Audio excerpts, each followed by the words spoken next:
My name is Carlos Rocklands. I'm the ERC China country representative, and I am delighted to welcome you to this webinar about European Research Council funding opportunities in 2025. This is a webinar jointly organized by EURAXIS here in China, in Japan, and in Korea. Today, joining me are my counterpart from EURAXIS, Korea, and Japan, as well as Ms. Jana Schifter from the research, who is a research program agent at the ERC Executive Agency, and Professor Emily Yang, who is, among other things, a recipient of the ERC grant.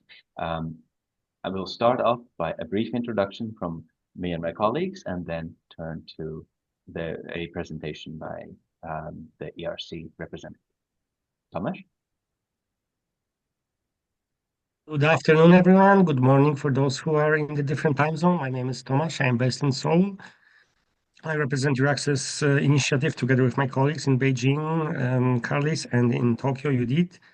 Our primary goal is to promote Europe as a research destination. We try to show you and offer you opportunities given by the European Commission under Horizon Europe schemes.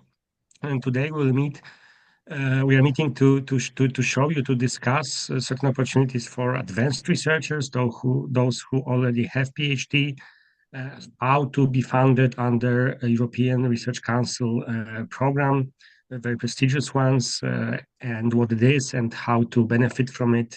Our distinguished speakers will explain to you and share best practices about the program and about chances that you might have to benefit from it.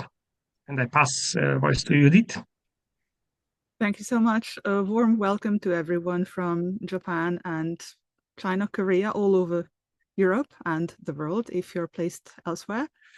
This ERC funding opportunities webinar will introduce an expert who will talk about the details of the application process, and then a testimony later from a past grantee.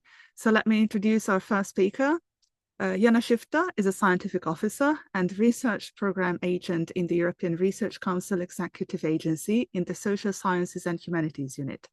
She works for the whole cycle of grant application for ERC individual grants, starting, consolidator, and advanced grants. She is responsible for the Consolidator grant call for one panel, the SH7 panel on human mobility, environment, and space. She also monitors the scientific implementation of funded grants within her area of expertise, and she's involved in the ERC Widening Participation Campaign, which aims at closing the gap between the widening participation countries and the rest of the EU. Jana, the floor is yours, if you would like to proceed with your presentation straight away. Thank you.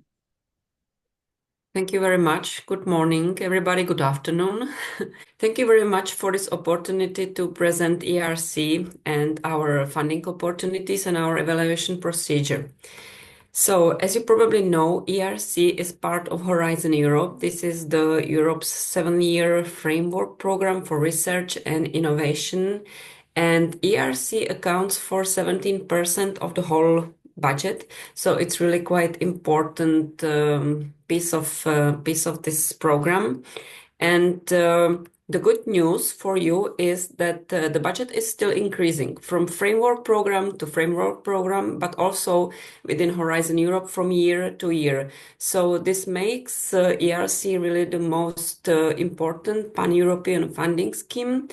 And let's hope that also in the next framework program, which is being prepared right now, the money and the budget for ERC will be even bigger.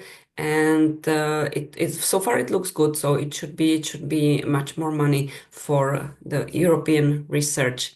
ERC is funding the best research ideas, and it's basically the European program, which is for individual researchers, bottom-up ideas. And I will try to introduce this in this presentation. So, ERC is governed by an independent scientific council. These are the 22 top scientists in Europe across all the disciplines, and also ERC president, Maria Leptin. And they have the authority about the scientific strategy, how the funding will be selected, evaluated, what are the priorities, how do we lead the procedure, etc. And then there is also a dedicated implementation structure, the ERC Executive Agency, the place where I work, where all these evaluations are taking place. What is very important about ERC is that we really cherish the scientific freedom. So the scientific excellence is the only important criterion of your project, of your proposal. And the support goes to individual scientists, to individual PI, the principal investigator. So there are no consortia for consortia of universities, and for these collaborative projects, there are other parts of the framework program that will be probably introduced in a different webinars. But this is really no consortia, one PI, and no predetermined subjects. So there are no priorities of European Commission. There is really anything you can dream of, your idea bottom up. So any topic you can dream of. And also, it's quite important that we also support frontier research in all fields of science, and also social sciences and humanities. And the peer review process is really international. So we have scientists from Europe, but also from the rest of the world who are evaluating these proposals. And so far, it has been really a successful story, because you can see that we already funded over 14,000 top researchers around the world, and they have published more than 220,000 articles in important journals. But also, this ERC is supporting researchers in almost 1,000 universities and research institutions in Europe or associated countries. And we have also 15 Nobel Prizes, field medals, Wolf Prizes, and other important awards awarded to ERC grantees. So this is really a very successful story, a very successful brand. And it makes ERC funding very prestigious. And now about the funding opportunities. So as I already said, ERC is funding individual researchers from all over the world with a long-term grants. Our grants are for 5 years. And you can really come with a project in any field of frontier science. So we have 3 domains: life sciences, physical sciences, and social sciences. And now, why you should apply for ERC grant? Yeah, so as I said, you can work on a research topic of your own choice. This is very important. There are no priorities. It can be really anything. It's just that you have to apply in one of these panels. So the panel structures comprises of 28 panels in life sciences domains, physical sciences and engineering, and social sciences and humanities.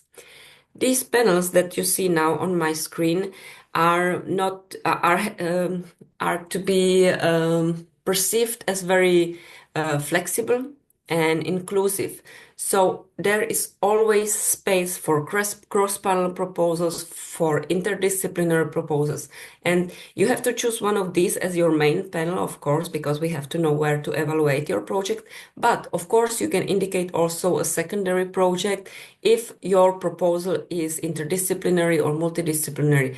For example, I work in the panel SH7, so sometimes we have projects that are on the edge of environment sciences and environmental law, for example. So in this case, you will select SH7 as your primary panel and SH2, the law panel, for a secondary panel. And you can assure like this that you will get evaluation from the 2 respective panels, and your proposal will be treated by experts in geography and also by lawyers. So this is how you select the panel for your project. And also, why apply? Because anyone from anywhere in the world can apply. I know that this is a European funding scheme, so it means that, of course, you have to you have to conduct your research in Europe, in European country, or in one of the associated countries. But of course, that in many cases you can still keep your affiliation with your home university, because the rule is to spend at least 50% of your working time in Europe. So there is always some space for for thinking about this, for somehow balancing your workload in Europe, elsewhere, and there is always a lot of flexibility possible. What is also important is that many our grantees really use this opportunity, and you can see that we have already 50 non-EU or associated country nationalities among our grantees, and together it comprises about 8% of all ERC grants. Of course, those from US are the most numerous, but you can see also other nationalities. And the international participation in our grants is still increasing, especially for the Starting on Consolidator grant. So it's really very attractive program for people all over the world. And also, what is very important, that you can hire excellent team members for your project and your collaborators from anywhere in the world. And this is really important because you can when you are funded, you can really select your team. You can advertise that you are an ERC holder, and I think that people will really, as I said, it's a very, very successful scheme. It's a brand for success, so people will really apply from all over the world, and you can select the best PhD students, the best postdocs for your project from anywhere in the world. And as you can see on my screen, we already have team members from many countries, and it's China, India, USA, but also other countries in the world. So this is really attractive program which is attracting researchers to Europe, and for you it makes really the best research team that you can imagine. And last but not least, of course, the money is important. So you gain financial autonomy for 5 years. ERC grant can cover your equipment cost, your personal cost, travel cost. There is also an overhead of 25%. What is also great, that you can negotiate the best conditions of work with your host institutions. So you can really, once you are awarded an ERC grant, you can be sure that the universities will compete to bring you, to attract you to their university, and you can really negotiate the conditions that you need to conduct your project, and just select the best university that will be able to offer you what you need for your project. And what is also interesting is the portability of our grants. So you can move with your grant to any place in Europe if you desire. If you are, for example, unhappy with your host institutions and you want to go somewhere else, it's the ERC grant is related to you as a PI, and you can take it and go to any other university in Europe or in the associated country. Also, you can win additional funding. So ERC is always offering an extra €1 million for some major costs that are not covered in the main grant. It can be if you have some large fieldwork cost or experimental cost, if you need access to some larger research facilities, if you need to buy a major equipment, and etc.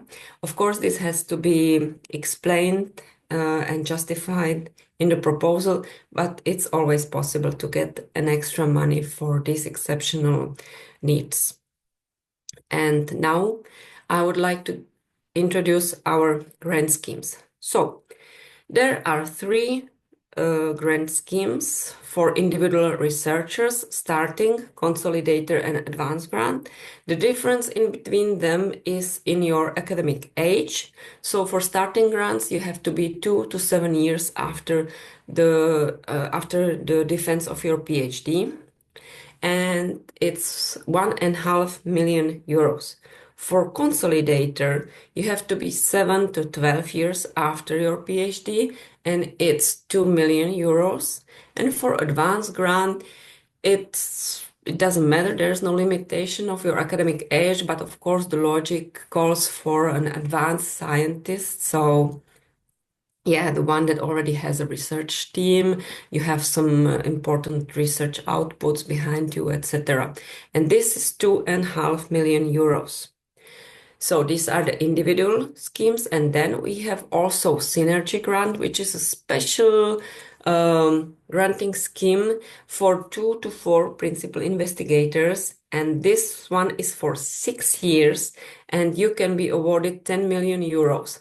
But you have to really prove that this kind of research that you're proposing cannot be done by one individual principal investigator, so that you really need to work in synergy. And one of the PIs can be also based outside the EU or the associated countries. And last but not least, we have a small proof of concept grant scheme. And this is for people who already have an ERC grant and they are trying to market some of their research results. So this is like 150,000 euros to bridge the gap between the research stage and the market of their innovation. So that's a smaller scheme to market your research fundings. And so these are the schemes. And now what I wanted to stress that really the only evaluation criterion is the excellence of your proposal. It's not about the quality of the host institution that you are applying from. It's not about the country you are applying from. It's not about the number of papers or the impact factor of your papers, because we try to downplay these quantitative measures and scientometric measures. It's really about your project and the excellent idea you have. So it has to be something really groundbreaking. It has to be ambitious, but of course it still has to be feasible. And for you as the principal investigator, you have to show your creativity, your commitment, and of course, in your CV, the intellectual capacity. But as I said, ERC signed the DORA principles, and this is really not looking at the numbers behind you, but more on the creativity and the frontier character of your research. And now let me introduce briefly how our evaluation process works. So probably you know that there is a single submission, but a two-step evaluation. So in step 1, there is a remote assessment of our panel members, and they will look only at the part 1 of your scientific proposal. We will get to this later, and your CV. They will read your proposal, they will check your CV, and then there is a panel meeting here in Brussels, and the panel will evaluate your proposal. You can either get the grade B or C, which means that you will not be granted and you will receive feedback with all the reviews, or you will be evaluated as A, invited, and you will be invited to the second step. There is also a category A, not invited, which means that your proposal was really interesting, great, and it had the chance to move to the step 2, but it was above a certain level because we can only evaluate 44 proposals within 1 week of interviews. So all those that are still of high quality but do not reach this threshold are called A, not invited. So, as I said, the most successful projects will be retained for the step 2. And in step 2, there will be again the remote phase by our panel members and also remote reviewers of the full proposal. So the full part 1, part 2, CV, the full proposal. And again, there is a panel meeting in Brussels, and you will be invited for an interview. You will be online, so you don't have to travel to Brussels, and yeah, you will be interviewed. And then the result is either B, so it means that you will be rejected, but you can reapply. Or A, which is the best option, and you will be funded. And of course, also from the step 2, you will receive feedback. You will see all your reviews, and you will see also the comments of the panel, etc. So this is very shortly about the evaluation process. And now, what are the changes in 2026? Because you may read or you may heard about some changes that are taking place in ERC.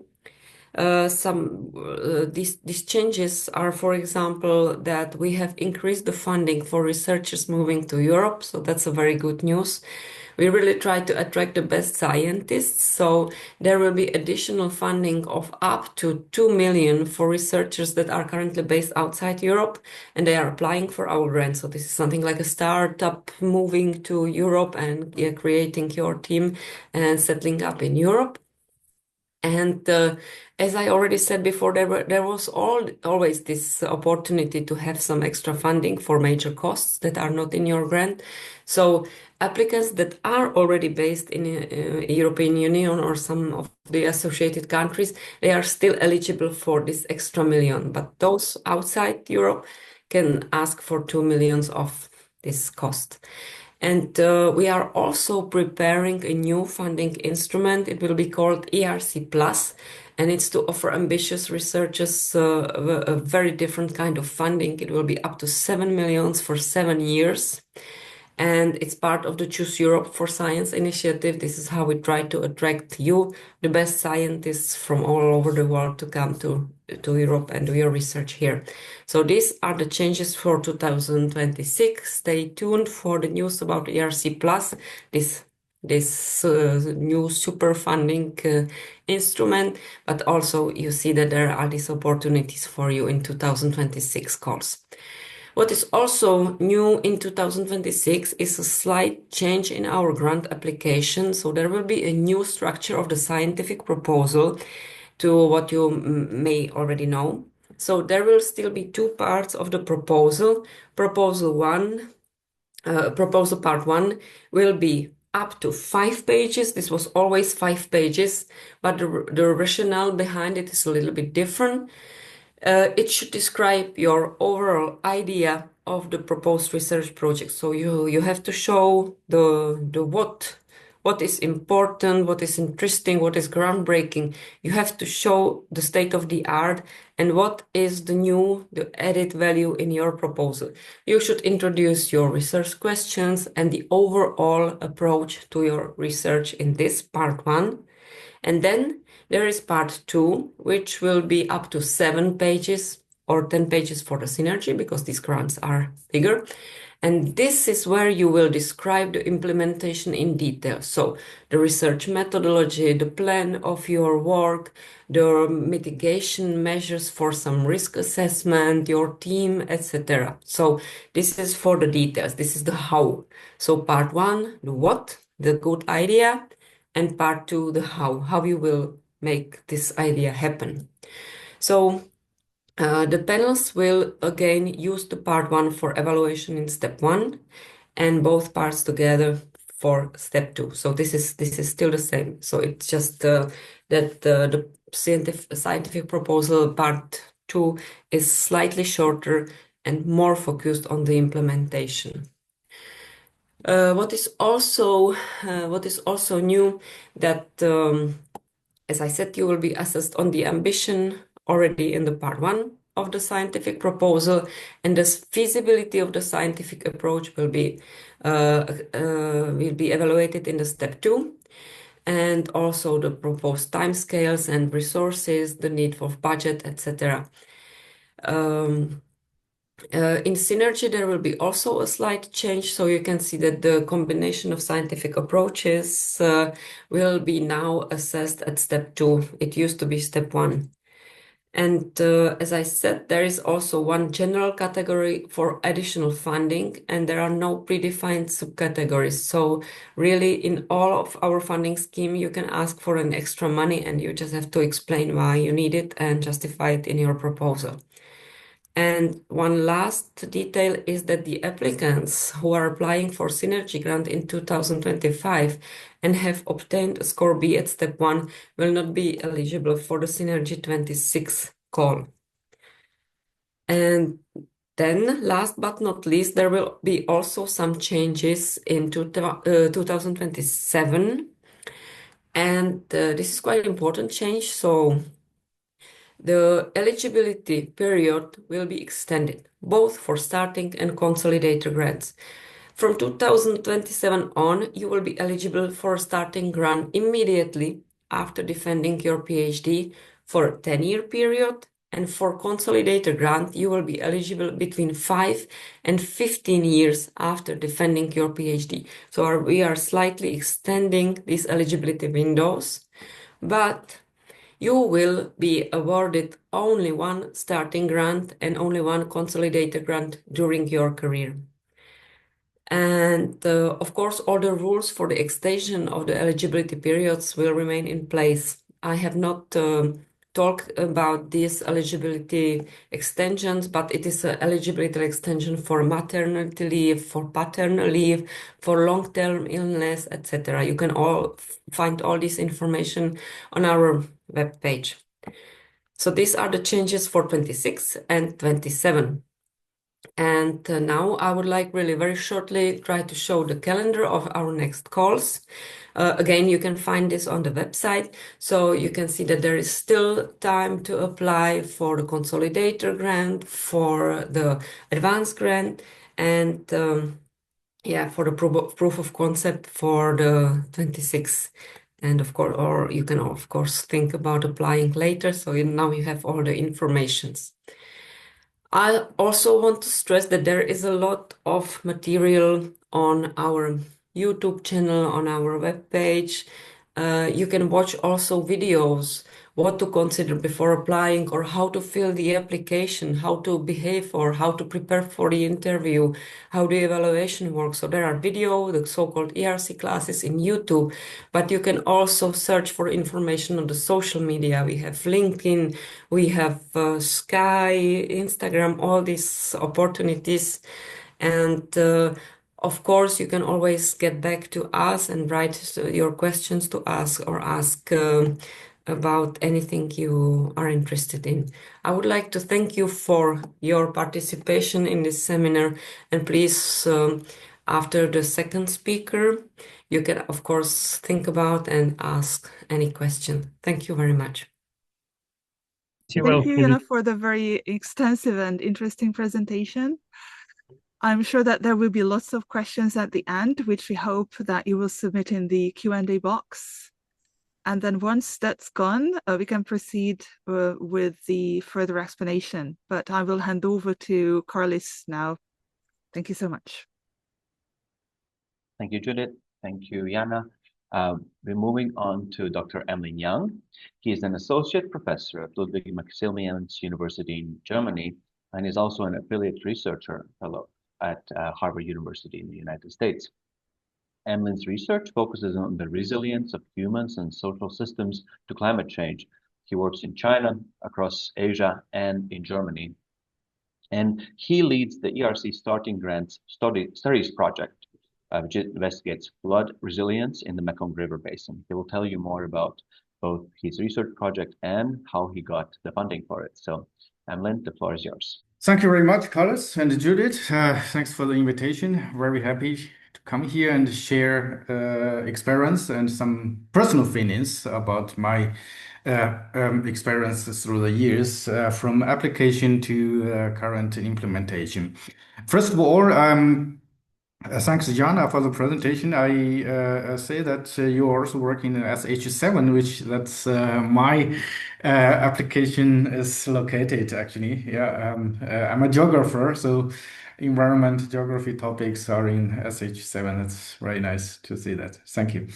Okay, then I start with my talk here. You see that I will share my experience of the ERC Starting Grant from application to implementation. My project topic is about spatiotemporal dynamics of flood resilience, and I call it stories. The quite nice short name of it. And I'm currently working in the Department of Geography in Munich. And also I'm affiliated researcher at Harvard University. And now, so we are still keeping some work with them. So basically, I give a quick overview of what my project idea is about, okay? So you may imagine any research about floods. So if you study or if you search for publications or information or resources about flood studies, you will see immediately many studies are focused on flood risk, flood exposure, vulnerability, damage, flood losses, all these kind of terms or adaptation needs, right? And there's a kind of ignorance of resilient and successful flood management cases. We experience a lot of flood in here and there around the world from past to current times, but there must be some flood events that we managed quite well, right? So these kind of events were not well explored or not well analyzed. And also, of course, there are theoretical research gaps, methodological research gaps. So I put all the research gaps together. We want to understand how does human society develop and maintain its resilience to flood. Now we are not focusing on the bad things. Of course, flood is bad, but what are the positive side? What are the capabilities and resilience of human social systems? So that's the overall idea. Then I choose a unique research area.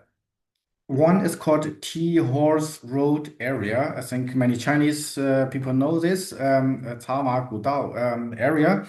It's a mountain region in southwest China from connecting China to Myanmar, India, and so on. There's ethnic minorities group living there, and the important thing is that they are considered as a mitigated flood risk area because they used to suffer a lot serious flood, but now still there are flood, but the suffering, the damage, the losses are not that huge anymore. And I also work in the Mekong River Delta area that is located in South Vietnam. It's a coastal river delta, of course, very plain, large area with a high population density. And the interesting thing there is that they are always living with flood. They have never been successfully manage or control the water, but they manage their own social system, their livelihood, their everyday life is based on very much related to water issues. So the two areas are connected, are different first, but they are connected in the Mekong River. Now it's in the same Mekong River basin, and they have centuries of historical records about flood events there so that we can study the flood over time, let's say. And another important or innovative aspect in my proposal is the methodology. I combine agent-based model and social network analysis.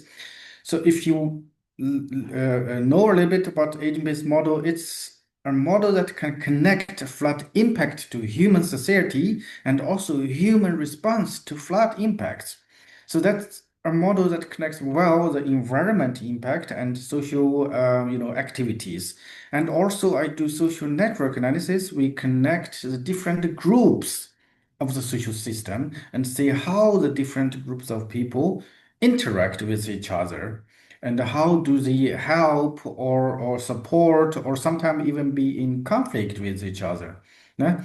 So that's method. Then for data, as I said, we focus on long historical period, at least 600 years. Of course, in the research, in our current research, we do much longer time, 800,000 years ago. But in the proposal, we proposed 600 years based on historical literature, documents, archives, and so on. And also we do recent studies based on household surveys. We usually go to the research area in the Tea Horse Road area and the Vietnam Mekong Delta. We did surveys of households in three sites. One is the Dali and Lijiang area, and Yaoan and Xitang area in China, and also one in the Mekong Delta in Canton So in overall, we did a lot of survey and we connect the survey data.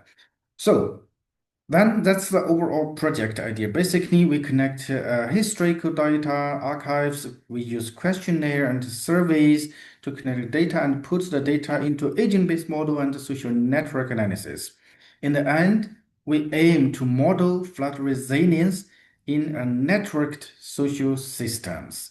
So that kind of combination is reviewed as innovative in the project, and that's why I got this fund, I think. So then after this project, then I've talked about my the process of preparing my application. So first of all, of course, as Jana mentioned, you need to check your eligibility. Which grant would you be suitable? The starting grant, the consolidated grant. So for my case, it was a starting grant, so 2 to 7 years after PhD. And of course, I see, as I know, most applicants are in their 5 to 7 years because you need to, have good publications, research results, experience, and so on to build a strong CV first, and also, leave opportunity for try a second time, in the last 2 years. That's a good chance, I think. But I'm an exceptional, actually. I did this in my 7th year in 2022. That was actually my last chance, but luckily I got it just with one application. So yeah. Then it is never too early to prepare, of course. It's applied everywhere, I think. Actually, I started to think about the ERC grant 4 years before submission and submitting an applicant. But at that time, it was just, okay, this is a nice grant. I may try to, work on it and, to to prepare some ideas, research idea, and get contact with the host institute, get contact with the supporting supervisor, and so on.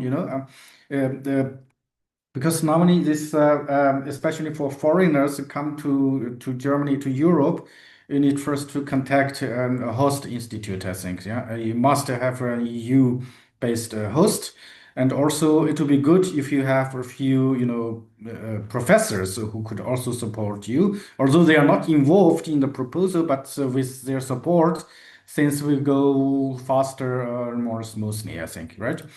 So I have my first full draft proposal just 6 months before submission, I think. Then when I have the first full draft, it's always to improve it again and again.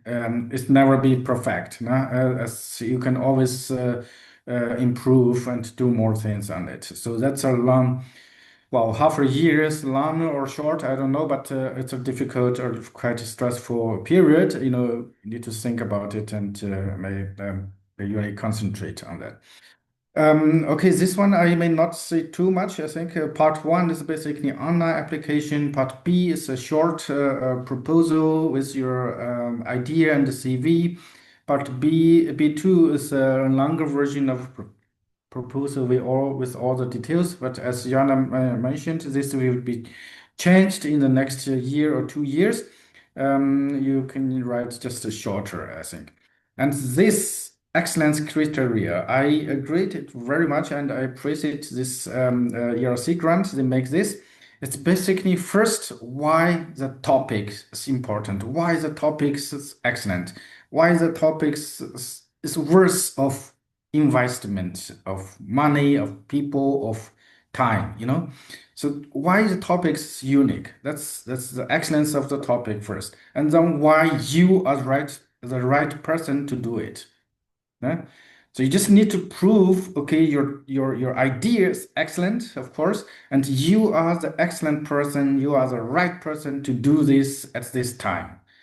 So that's my strong feeling. Of course, I was told by others, they also highlight this to me, so that's what I learned. I think it's very, very important. Proposal writing, of course, when you have your draft proposal, I suggest you always ask for comments from different persons, from your colleagues, your friends. Even sometimes, the people ask me, you can present your proposal to your parents, to your mom or to your grandma. Then because they don't know anything about your research topic, right? If you can convince them, makes them think that's a great idea, that's brilliant, yeah, let's do it, or then you will be much easier to be success. That's also what I got learned. And also I got support from my host institute. We have quite a strong team, I think, in my university. They have a good experience of applying the ERC grant and the EU grant and so on. They are very helpful in supporting me to prepare the proposal. And then the submission, yes, it's all in one submission. You need to submit everything, but only A and B1 is evaluated first. And then if you pass the first phase, then you get to the second phase for a full evaluation. Then okay, I think these things I don't need to highlight too much. Excellence of the project, excellence of the PI. As Jana also mentioned, this groundbreaking nature, potential impact of the project, feasibility. And then your personal experience, why are you suitable person to do this? And also independent thinking, because this grant aims to support a young researcher to build their own team. So they are supposed to be an independent project leader and to manage a team, to manage a project on their own. That's independent thinking is kind of important. And of course, the capability of implementing the project. The review process. I Since it's my just first application and I got it, so I didn't think there's any challenge in the review process. I was just always mentioned, and then I received the positive evaluation in the first phase. Then I attended the interview. But I can show some examples of my evaluation. What is this? Comments from the reviewers. So you see that the answer or the most of the review questions as excellent and some even exceptional. That means it's an excellent proposal, excellent idea, excellent researcher, and even beyond that, it's unique. It's the only one idea, the only person that can do this. So that means exceptional. It's only you can do this great work. So that makes it a stronger, even it's very much worth of the investment by ERC. Okay, then interview process. Yes, I think I was the first year we moved to online interview, because before that it was in person. Actually, people need to go to Brussels to attend the interview in person. But because that's COVID time, I got it in 2022 actually. So it's COVID time, and we moved to online interview, and yeah, and then they keep it. I think nowadays it's always a virtual interview again. So I got just 5 minutes to present my presentation, my project in the interview. Then they are, I'm not sure exactly 10 or 11 or 12 reviewers, but there are 6 questions from only 4 interviewers. It's not all people ask you questions, but they are just attending, evaluate your presentation and so on. And all questions are about the project. So there's nothing about your personal thing or about your research contents. Then, after being approved, of course, there's a long way to go after a project is approved, because you need to prepare a document, sign the grant agreement, and coordinate between ERC team and also your host institute and also your own team building and so on. It's quite a lot of paperwork, let's say. But if you coordinate well with them, everything goes smoothly, I think. Yeah. Implementation. Then I want to highlight one thing in my projects, the ethics issue. Jana didn't mention this, but I think this is something you need to think about, because I think Europe or ERC projects, they are having the highest standards regarding ethic issues around the world. Really, that's because my project involves a household service in China and Vietnam. So that involves privacy, personal data. You connect personal data, and where would you store that data? How do you use that data? How could a European research project go to China to survey the local people? That's a lot of ethic issues, and I'm still working on this ethics issue until now. We need to report about ethic deliverables now in certain period. So if you need also think about your proposal, whether ethics are involved. But anyway, there's strong support from the ERC executive agency. They are very nice. They're very experienced people and always supportive. And I'm very grateful to their support, and also those staff from my host institute. But on the one side, they are good, they are experienced, they are supportive. But on the other side, once the person change, then you get a bit trouble, or not really trouble, but you need to transfer phase. People change your work. It's not that people work in the ERC for their whole life. That people work that 3 years, 5 years, then they change. If it happens that your project officer changed during your project time, that will be take some time for the transition. But anyway, that happens everywhere, I think. So then in the last, I think I have my last slides. I just want to show you that you see that based on this ERC grant, I have built a group, a team in Munich with 8 people. Of course, not all of them are funded by the ERC. The ERC is not able to find 8 people actually. But based on the group, I have 3 of us funded by ERC, and the others are scholarship holders or from other projects, other fundings. But overall, we established a group of 8 people. And also we have done all the field work, all the surveys in the Tea Horse Road and Vietnam Delta. I think we are moving quite nicely and quite smoothly now. We are in just across the middle time of the project. So we submit our project report, financial report, and we are continuing the work. Okay, with that, I want to just stop here and thank you very much for your attention. I am open for any questions. Thanks a lot, Emlyn.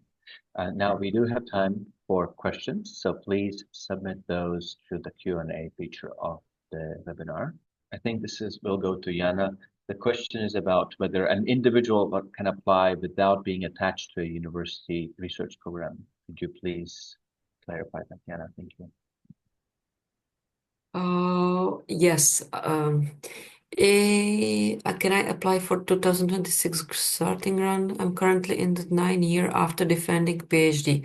So it depends on where you failed in the consolidated grant, because there are different rules for resubmission. If you failed already in the step 1, there you can only apply after 2 years.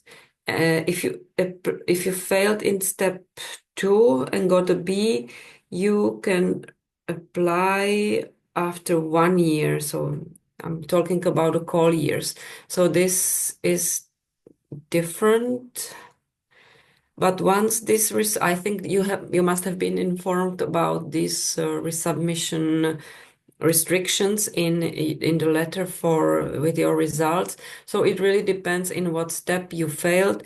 And yes, these resubmissions, restrictions for resubmissions are like across the grant. So of course, if you fail in one, you cannot go immediately and apply in the other. So it's like across the,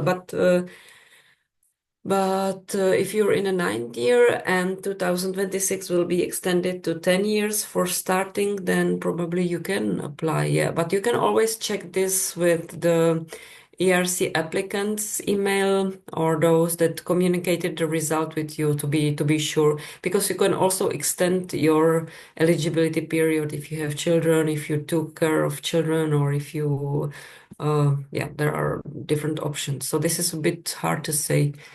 But yeah, it could be possible. There is another question, B1 and B2. Any differences in proposal? B1 just about the CV?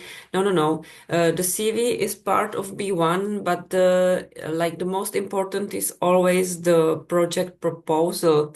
So B1 right now for 2026 is 5 pages about the substance of the proposal, about the scientific question, about the state of the art and what you are bringing beyond this state of the art, and very shortly about the overall approach to the research. And then in B2, it's about the research methodology, about the implementation, about the steps, about the time scale, about the budget, about the team. So all the details beyond the B1. So 5 pages, B1, 7 pages, B2. B1, the what, and B2, the how. I defended my PhD in September 2024. Can I submit for the 2000 starting grant? I guess not, because they consider the deadline always the 1st of January of Yeah, that year, 1st of right? January. So yeah, exactly. So it's the calls are open, but the call is always like the call year is starting on the 1st January. So you have to consider the 1st January as the starting date. So you have to wait one more year. I see the first question, even single individual can apply without being attached to a university research? No.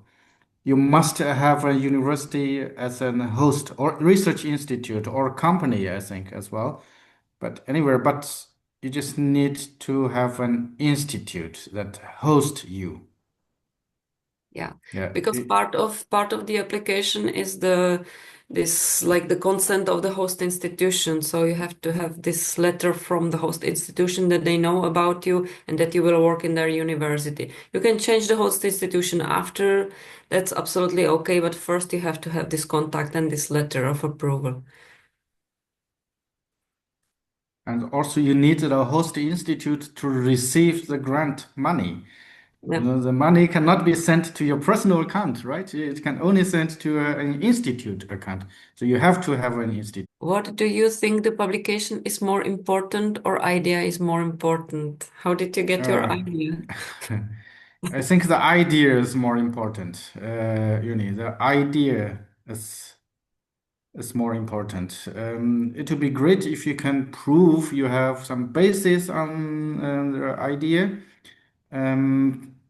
but it's not very important, I have to say, publication. But And I'm happy that you say this, because really, like even the format of the CV has changed a little bit. So now it's more open, because as I said, we try to downplay the quantifying of your research output. So it's not about how many publications you have or how impacted they are. Of course, you should have some publications behind you if you are applying for a grant like this, but it doesn't mean that all of them have to be in Nature and all of them have to be in English, etc. Especially for the starting grant. Yeah, it's like we expect that there is something like a track record of publications behind you if you apply for advance or maybe consolidator. But for starting, this is really not important. It can be any idea.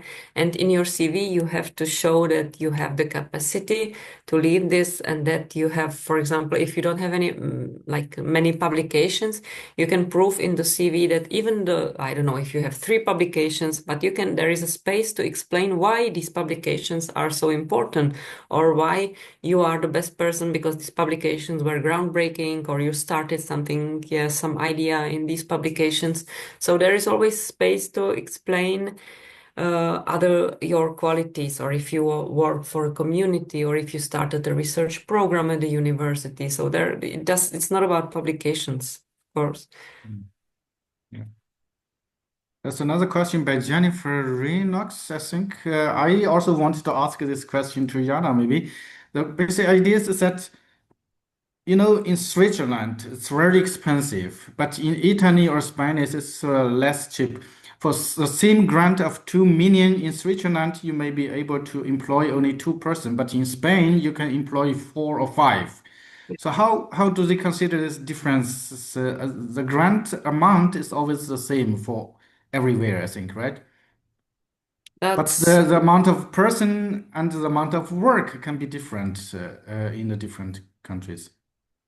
That's true. That's true. Of course, you have to consider this. So you should go to the country or to the host institution that offers you the best conditions for your specific research. But of course, some countries have better salaries. Some countries have lower salaries. So this is really up to you because you are creating your budget.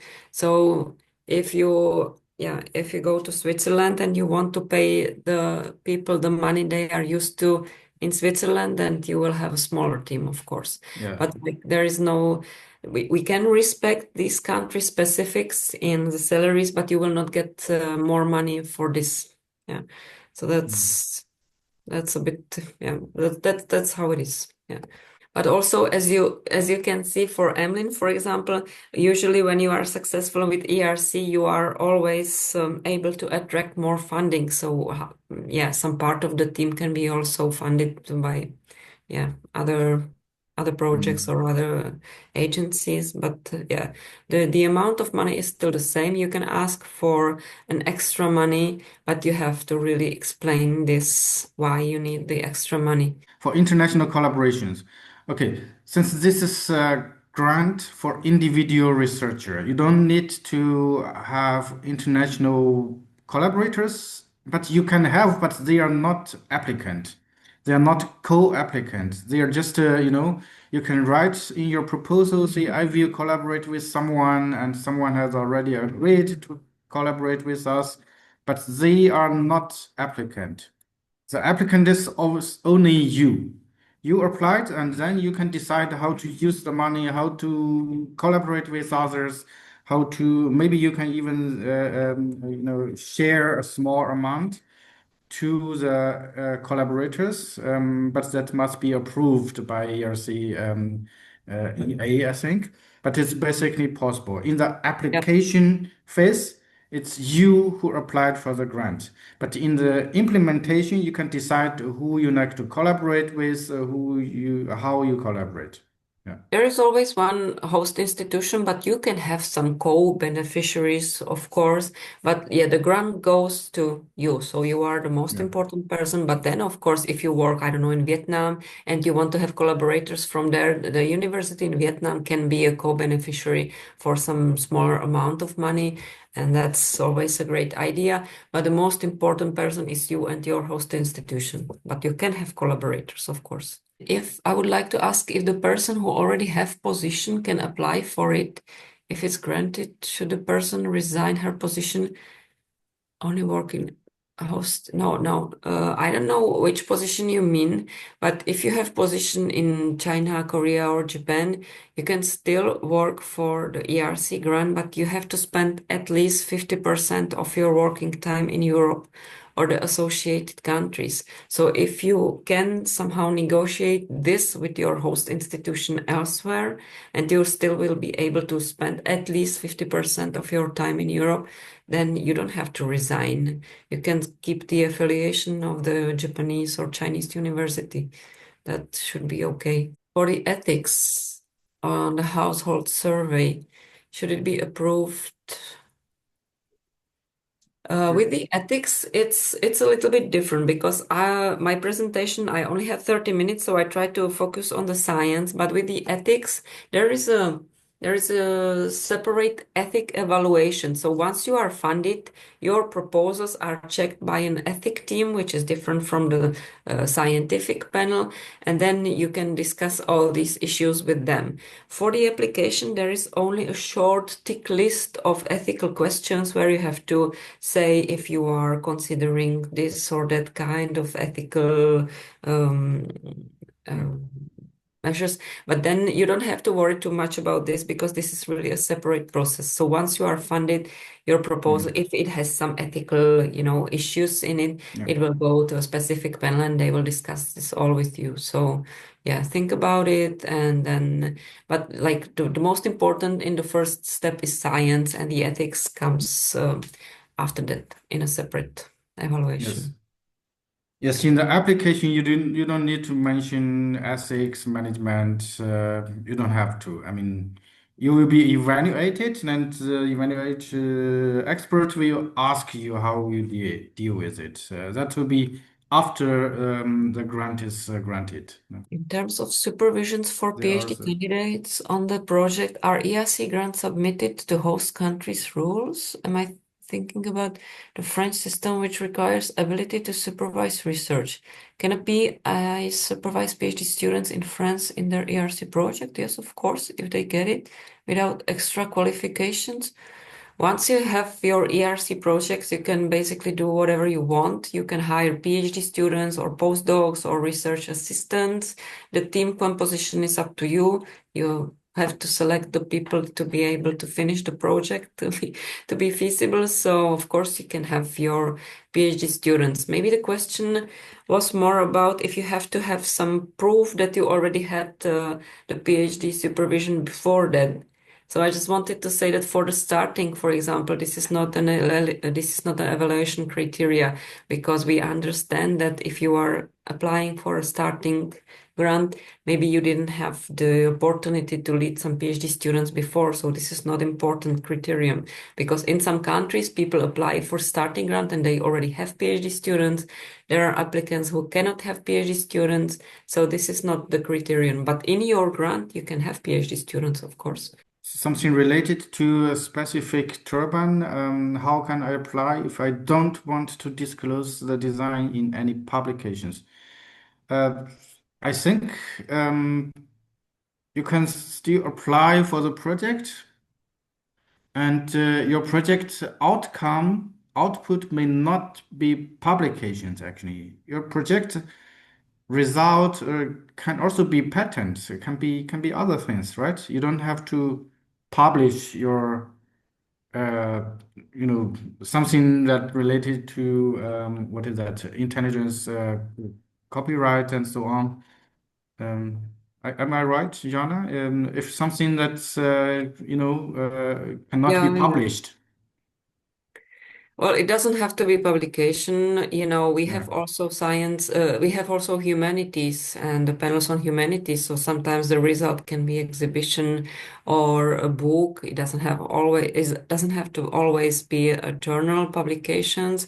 Of course, it's like the most common in our sciences. So that's it.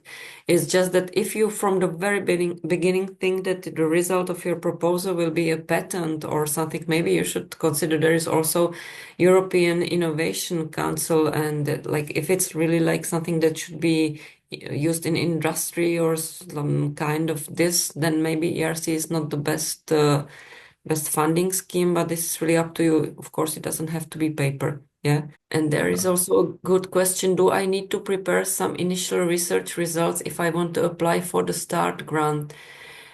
That's a very good and very difficult questions, because of course you should show that you already worked on the topic or you have some experience with this area of expertise. And for example, you have some preliminary results or you have piloted your study. But of course, in the starting run, this would be very difficult. So if you prove that you have a great idea and you have a plan in your head how to do it, I think, it's quite clear that the preliminary results or initial research results are not there. For Consolidator, it would be better to show that you already, for example, published on this topic and you have some experience. PhD graduate in March 26. to apply for starting grant 26, 27? No, I guess not. At least 2 years after But PhD, in I think. 27, yes, in 27 you can, because there will be this eligibility window 0 to 10 years. Oh, 0 So to 10. yeah, Ah, yeah. So okay. that in 27 you can, in 26 no, but 27 you will be able to apply. About publications for PhD graduated within 3 years, how many published articles are required? There are no articles required, but of course, yeah, it's a disadvantage if you don't have any publications. But on the other hand, as I said, the CV is a bit more open, so there is space to show your other qualities. If you have other specific research experience, if you are a leader in some expertise area. So it's not about the number of publications and co-authored articles. Well, of course, if you are applying for a starting grant, most of your papers will be co-authored with your tutors. Yeah, so it's always good to show that you are like able to do research independently. So you are the first author, at least at some of these papers. But of course, they can be co-authored. Like in most of the disciplines, they are co-authored. So this is not a problem. Statistical data, yeah, about how many applications and the success rate. So this, I didn't show these numbers, but of course you can find them. There is also a dashboard on our website, so you can check where are the grants in your area, which universities do host ERC grantees. You can check, you can filter through country, through discipline, you can filter through the call scheme. So this is all available for the statistics. The success rate is about 10 to 12% for all our calls. The problem is, well, it's not a problem. The numbers are really rising these years. Like this year and last year, this is really crazy. We have an incredible increase in applications. So, of course, the success rates are, decreasing. But it only shows that this is really a successful scheme and people are interested in it. So, so far it's really about 10%. Yeah, if it helps. Yeah. It's very competitive, that's true. Who should you contact on the host institution? It depends, but most of the institutions, they have some project offices, um, scientific offices, project advisory offices. So it's really hard to say, but yeah, try to contact them first and they will tell you who exactly to ask about these questions. But yeah, most of the universities, they always have some kind of scientific department ready to support you with this.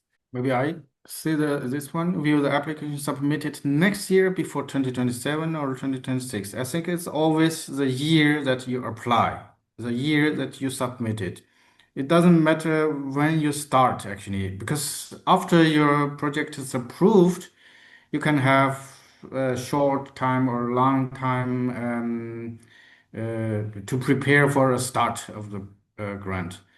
In my case, I applied it in 2022, but my project started in 2023, actually.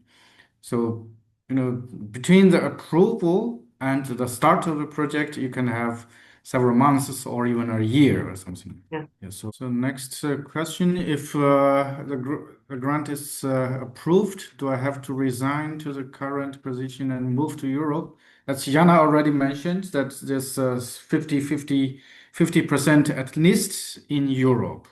If you can manage this with your Europe host and your current institute, then that's fine.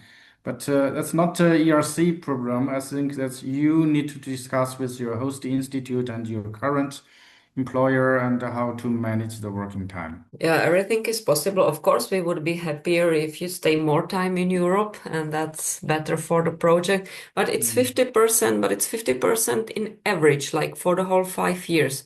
So if you decide that the first 2 years will be spent wholly in Europe and then you will partly come back to Japan, then this is possible. It's like it's always have to be discussed with the both institution if they agree on it. But for us, the rule is 50% have to be spent in Europe. So how you organize it within these 5 years, that's up to you. And so you don't have to resign. This is what I think. Like if you decided half a year you will be in Europe and half a year you will be in Korea, then it's okay. If everybody is happy with this. Yeah. There is a question for the eligibility exceptions from Lily. If I am a mother and this is the 8 years since I obtained my PhD, would I still be eligible for a starting grant? This is a bit complicated. You have to count it yourself, but you should be, because for each child, it's 18 months. So it depends on how many children you have. It's 18 months for a child, for a mother. For a father, for a paternity leave, it's the actual number of days you have taken care of your child. And then, so this is applied for every child, and so it should be possible for a starting grant because it prolongs if you are in your 8th year. But yeah, this is very hard to say like this from head because it depends on the defense date, and the starting, as we said, is like the 1st of January of the call. So you have to check this. You can also write to ERC and ask for this, or you can wait to 27 and then you are sure that the eligibility window will be 10 years. But yeah, like basically from what I see, it should be possible because it's 18 years per child and you're in your 8th year. So it's 7 plus 18 months. You should have still 1/2 year of a reserve. Is there a specific number of grant awardees for each discipline? Yes, there are. There are always the statistics about, you can even find all the names who are granted every Yes. year, every time. You can even find all the all the projects information. No? Yeah. So if you are interested, go to ERC webpage. There is this dashboard, as I said, and you can filter through countries, you can filter through people, through gender, through grant call, through the years, and you can find all the grantees that we funded. And it's like always after the end of the call, there is an information on the web, so you will see the people who got the grant. And maybe I forgot to say one important thing, that the number of like money for each discipline is always based on demand. So if a discipline in the given year has more applications, it will also get more money. So it's like it's also based on demand. So it's really very fair. So maybe this was your question. But as regards the information about our grantees, it's all on the webpage. Can only one PI apply for starting grant? Yes, that's only one PI, one person.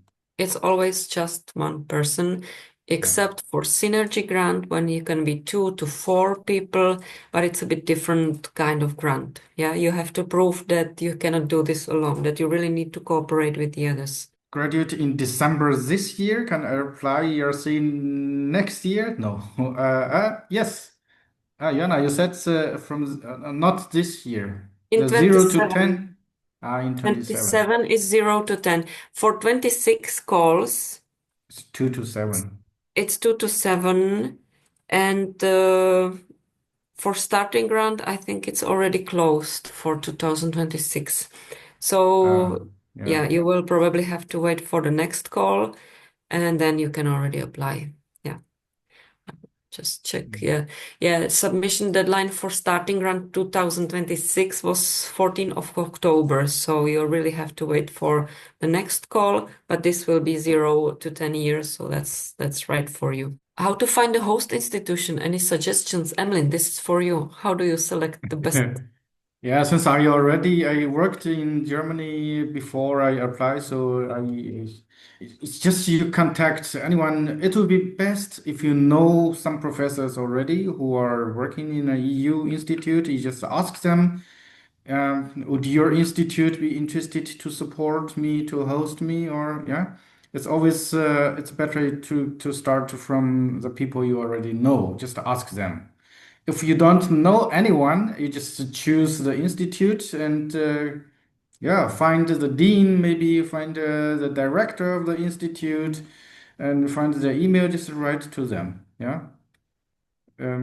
I think that's a general. How could you do with that? If you Oh, have collaborators, of course, you start with your collaborators, but otherwise, just contact anyone that even you don't know them. That's no or if you problem. know that the research the institutions or the university does some kind of interesting research that you want to do, so they are experienced or they have an institute based on what you want to research, that of course it's better to start there. Sometimes even small universities, they can offer some interesting conditions for you. As I said, once you are granted an ERC grant, you can be sure that everybody will welcome you with open hands, because it's a lot of money. It's a very prestigious brand. So that should not be a problem to find a host institution. You should really find the institution that will fulfill the conditions that you have, that will be cooperating with you well, and that will, you can negotiate these conditions and you can select more institutions and then just agree on one. It really depends on you. So there's a question about the ethics approval report. Would that be available for public? I guess not. Ethics approval report. What does that mean actually? Because all the processes done just between ERC, EA, and the PI, It's not it's public. not public. No. This is just for you and no, this is not public. The only thing that is public from the very beginning is that on the Cordis site you can really search through all the project. So the abstract and the objectives of your proposal, and that's all for the beginning. And then after 3 years you submit the scientific report. So there is a publishable summary about how you were doing during the first years, what are the first results. So this is also made public, but not the ethical approval, not the grant agreement, nothing like this. This is confidential. Yeah. Thank you so much for all your queries and your interest in the webinar. I'm afraid that's all we have had time for. Any additional queries will have to be addressed to us and to the speakers via email. The email address is either japan@euroccess.net or the same for China, china@euroccess.net, and Korea@euroccess.net. We can forward your queries to the speakers, and we truly appreciate that you have so many questions and so much interest in the webinar and ERC grants themselves. With this, we would like to say goodbye and ask you to become members of our hubs and follow us on SNS. Thank you so much. And thank you for your interest. Thank you so much. for their time. Thank you for the speakers. Thank you, Anna. Thank you, Emily. Thank you very much, and good luck with your applications. Bye. Thank you all. Bye-bye. Thanks a lot. 谢谢. Bye-bye. Thank you.